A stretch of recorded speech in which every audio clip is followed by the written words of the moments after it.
Let's be clear. Republicans honor local law enforcement. Democrats defund them. 5 years ago this summer, they spent the whole summer doing that. That's all you could hear from Democrats. Got to defund the local police. We've been consistent. We have condemned violence every single time it happened, whether it was January 6th, whether it was the summer of 2020. They haven't. Summer 2020, I still remember the guy standing in front of the burning building on CNN saying, "This is a mostly peaceful protest." They spent the whole summer trying to defund the police, so don't give us the lecture.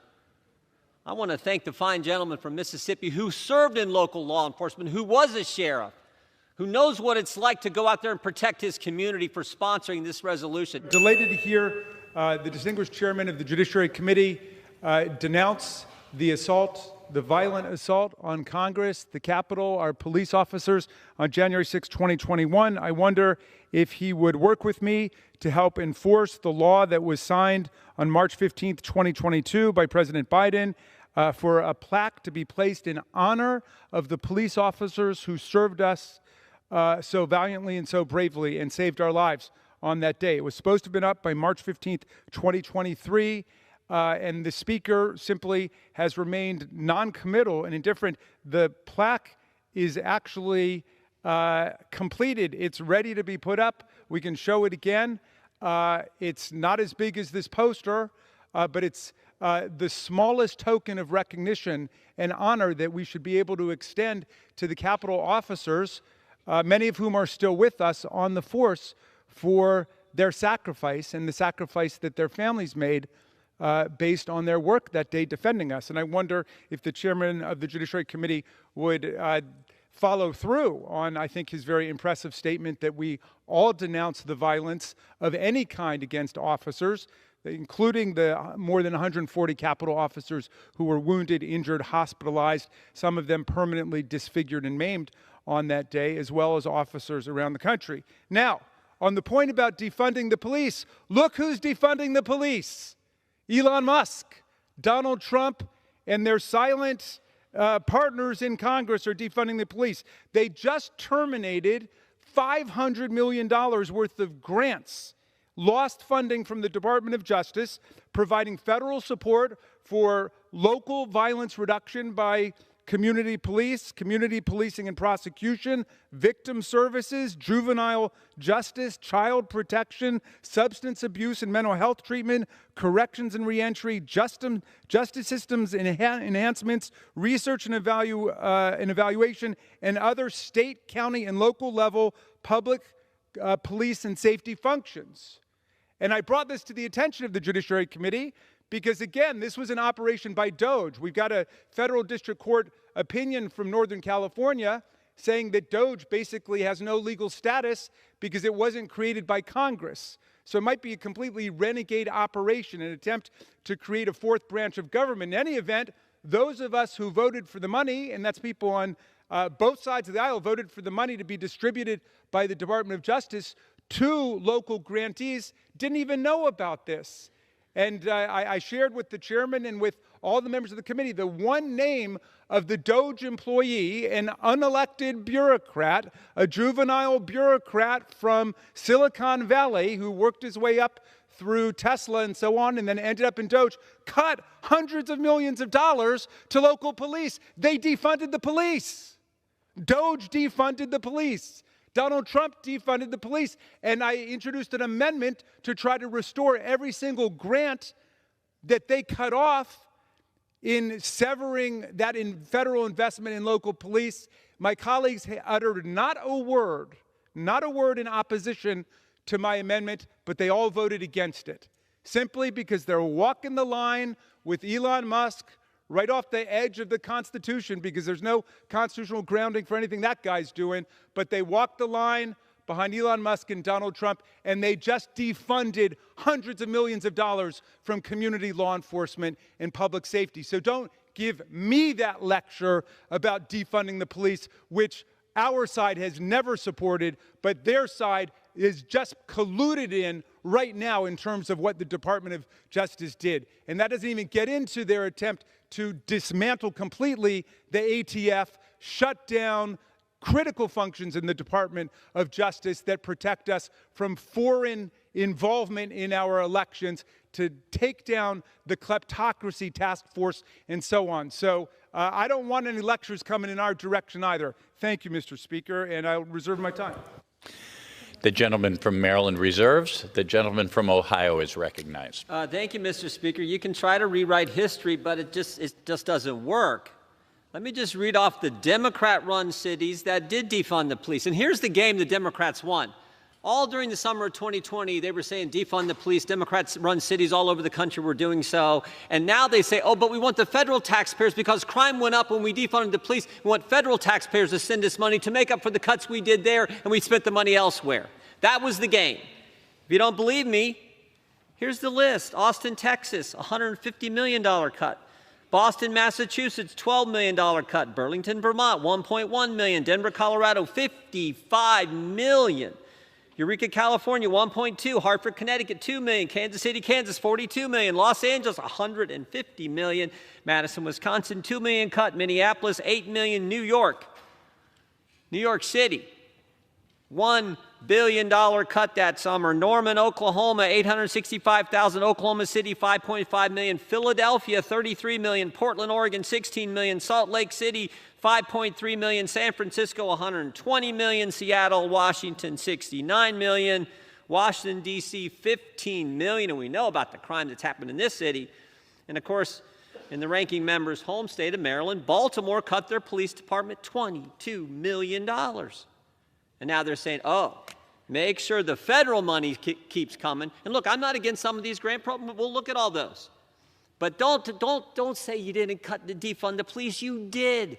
Everyone knows you did, and you all talked about it, and you cheered it on. You said for the bad guys who harmed the police that summer when you were encouraging cities to cut the police, the bad guys who were you were raising money to bail them out. Your presidential candidate was raising money to bail them out. So you can have all the revisionist history you want. The facts are the facts. And with that, I reserve. The gentleman from Ohio reserves.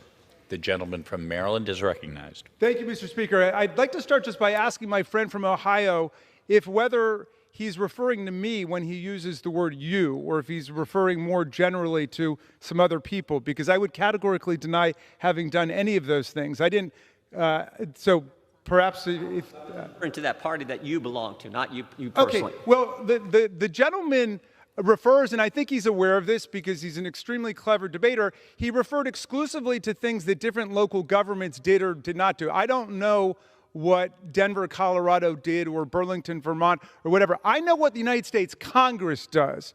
And we never defunded the police, and we never tried to defund the police. On the other hand, my good friend, I believe, participated in, and if he didn't, I'm happy to stand corrected, but I know a bunch of his colleagues said they wanted to defund the FBI, just like those who want to defund the ATF and shut it down right now. So that's a reality. But in any event, why don't we talk about what Congress can actually do?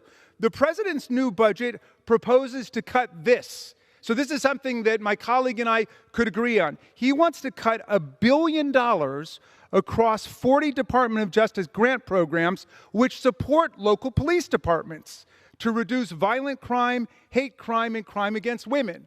Would my colleague work with me to oppose that suggestion in the president's budget? They want to cut $646 million from FEMA for violence and terrorism prevention. Why do they want to do that? I have no idea. They want to cut $545 million from the FBI, cutting its workforce by more than 2,000 personnel. That sounds like defunding law enforcement to me. I know they don't seem to be as fond of federal law enforcement as they are of local law enforcement, but do they really want to cut more than $500 million from the FBI to be fighting criminals and terrorists?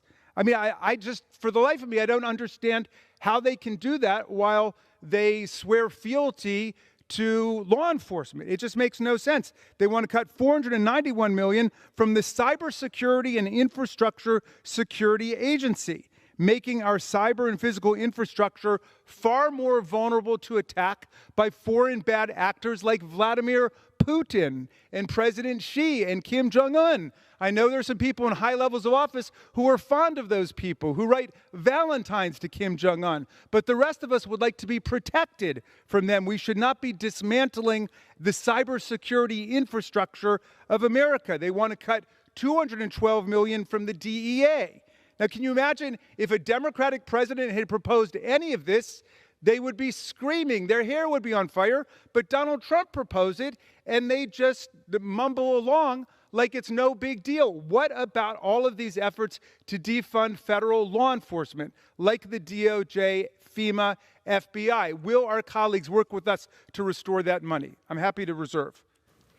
The gentleman from Maryland reserves. The gentleman from Ohio is recognized.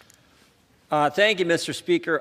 Look, I have not said I was for defunding the ATF or the FBI. What I've said, what the American people have said clearly, is they don't want these agencies weaponized against the very people they're supposed to serve. We all know about the FBI. Think about this, though. When you think about the FBI's budget, it's like $12 billion.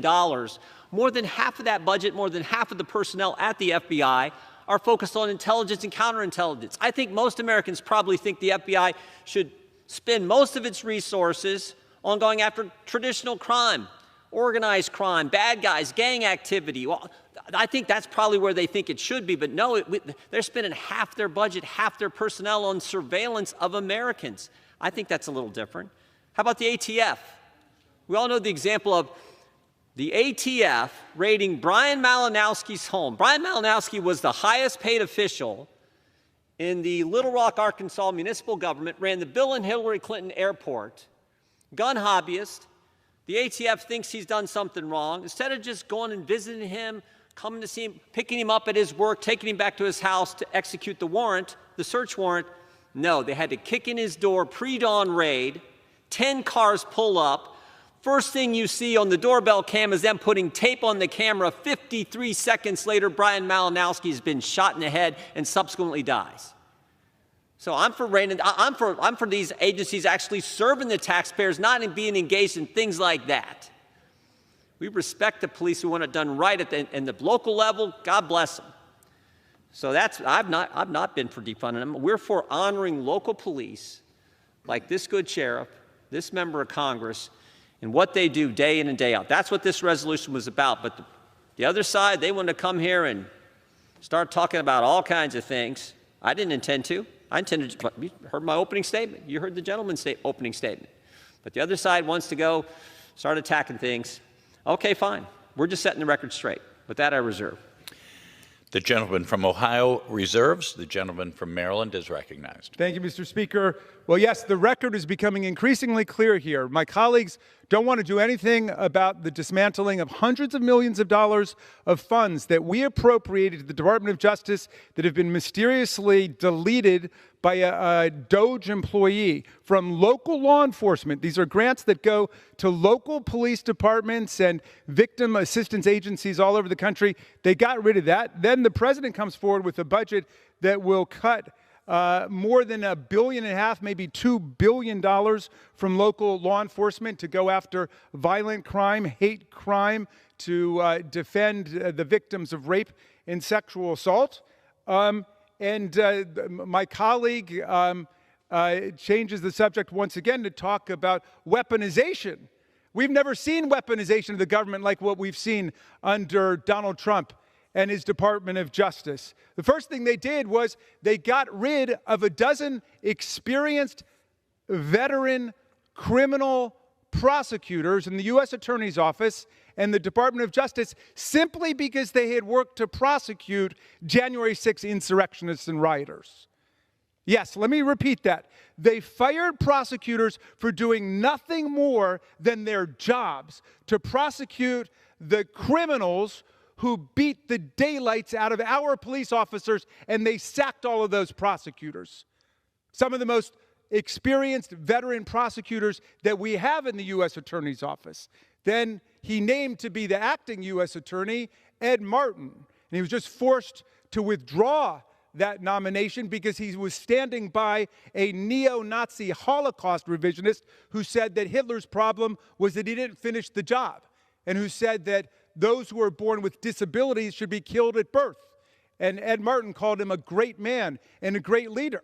Well, he withdrew the nomination, but still he put Ed Martin in the Department of Justice to a position that is not subject to Senate confirmation. They've weaponized the Department of Justice. They've weaponized the Department of State.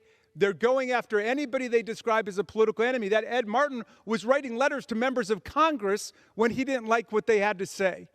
So we've never seen weaponization of the government like what's taking place right now. They took the U.S. pardon attorney, Liz Oyer, and they sacked her. Why? Because she refused to take the position that Mel Gibson should get his guns back, which wasn't part of her job, but they tried to conscript her to it. And she said the pardon attorney refused to do it because she said that was not her job and there were too many questions about domestic violence episodes. So if you want to have a separate hearing on weaponization of the government under Donald Trump, let's do it. In the meantime, let's support local law enforcement. Let's support federal law enforcement. Let's have another resolution praising all law enforcement for what they do, and let's get that plaque up. Thank you, Mr. Speaker. I yield back to you.